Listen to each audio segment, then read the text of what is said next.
20 years after. Chapter 90. Conclusion. On going home, the two friends found a letter from Athos, who desired them to meet him at the Grand Charlemagne on the following day. The friends went to bed early, but neither of them slept. When we arrive at the summit of our wishes, success has usually the power to drive away sleep on the first night after the fulfillment of long-cherished hopes. The next day at the appointed hour they went to see Athos and found him and Aramis in traveling costume. "What?" cried Porthos. "Are we all going away then? I also have made my preparations this morning." "Oh, heavens! Yes," said Aramis. "There's nothing to do in Paris now there's no Fronde. The Duchess de Longueville has invited me to pass a few days in Normandy, and has deputed me, while her son is being baptized, to go and prepare her residence at Rouen. After which, if nothing new occurs, I shall go and bury myself in my convent at Noisy-le-Sec." "And I," said Athos, "am returning to Bragelonne. You know, dear D'Artagnan, I am nothing more than a good honest country gentleman. Raoul has no fortune other than I possess, poor child, and I must take care of it for him, since I only lend him my name. And Raoul, what shall you do with him? I leave him with you, my friend. War has broken out in Flanders. You shall take him with you there. I am afraid that remaining at Blois would be dangerous to his youthful mind. Take him and teach him to be as brave and loyal as you are yourself."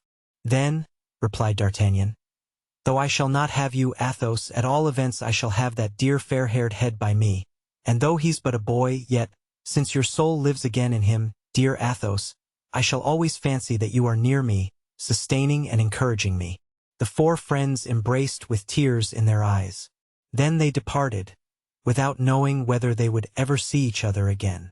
D'Artagnan returned to the Rue Tiquetonne with Porthos, still possessed by the wish to find out who the man was that he had killed. On arriving at the Hôtel de la Chevrette, they found the Baron's equipage all ready and Mousqueton on his saddle. "Come, D'Artagnan," said Porthos. "Bid adieu to your sword and go with me to Pierrefonds, to Bracieux or to Du Vallon. We will grow old together and talk of our companions." "No," replied D'Artagnan.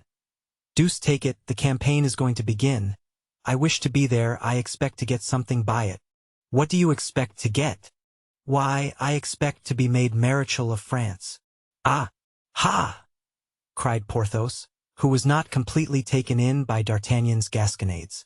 "Come, my brother, go with me," added D'Artagnan, "and I will see that you are made a duke." "No," answered Porthos. "Mouston has no desire to fight. Besides, they have erected a triumphal arch for me to enter my barony, which will kill my neighbors with envy." "To that I can say nothing," returned D'Artagnan, who knew the vanity of the new baron. "Then, here's to our next merry meeting." "Adieu, dear captain," said Porthos. "I shall always be happy to welcome you to my barony." "Yes, yes, when the campaign is over," replied the Gascon. "His honor's equipage is waiting," said Mousqueton. The two friends, after a cordial pressure of the hands, separated. D'Artagnan was standing at the door looking after Porthos with a mournful gaze, when the Baron, after walking scarcely more than 20 paces, returned, stood still, struck his forehead with his finger and exclaimed, "I recollect." "What?" inquired D'Artagnan. "Who the beggar was that I killed." "Ah, indeed, and who was he?" "'Twas that low fellow Bonacieux." And Porthos, enchanted at having relieved his mind, rejoined Mousqueton and they disappeared around an angle of the street. D'Artagnan stood for an instant, mute, pensive and motionless. Then, as he went in, he saw the fair Madeleine, his hostess, standing on the threshold. "Madeleine," said the Gascon, "give me your apartment on the first floor. Now that I am a captain in the Royal Musketeers I must make an appearance. Nevertheless, reserve my old room on the 5th story for me. One never knows what may happen."